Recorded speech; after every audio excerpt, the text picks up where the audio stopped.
हे प्रधान हे सन्यासियों के घरे चला उन सपोर्ट कर दिए तू जीत ही आबू। चला चलिए रुको जरा सबर करो। धान तो कुल कटिए बा पुअरो सटकाइए। सन्यासी भैया बसते। अरे नमस्ते नमस्ते। और प्रधान सन्यासी भैया तनी ध्यान दिया, प्रधानिया आपकी फिर लड़त बाई। नहीं प्रधान, हम देखा आपकी तो वोट न देबे और न तो सपोर्ट करब। काहे तू जीते के बाद न देखा तू ना है। अरे भैया काहे ऐसे कहा था कि मैं जीते दा जवन कहबा तवन करबे।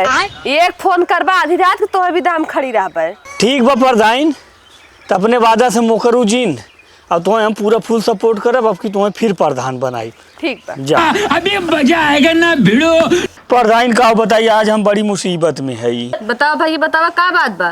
प्रधान उ का आओ कि जौन तू जीते से पहले वादा करे रहू कुल वादा याद बातो हैं। हाँ भैया बतावा। अभी बता दे भाई। अरे तू कहे रहू ना कि एक फोन मारब तो आधी रात के खड़ी रहबू। हाँ भैया हम तो अभी आधी रात के तैयार है। हमार मेहरारू नैहरे गए बा, आज घरे ना आए बे। अब आज काम बचला।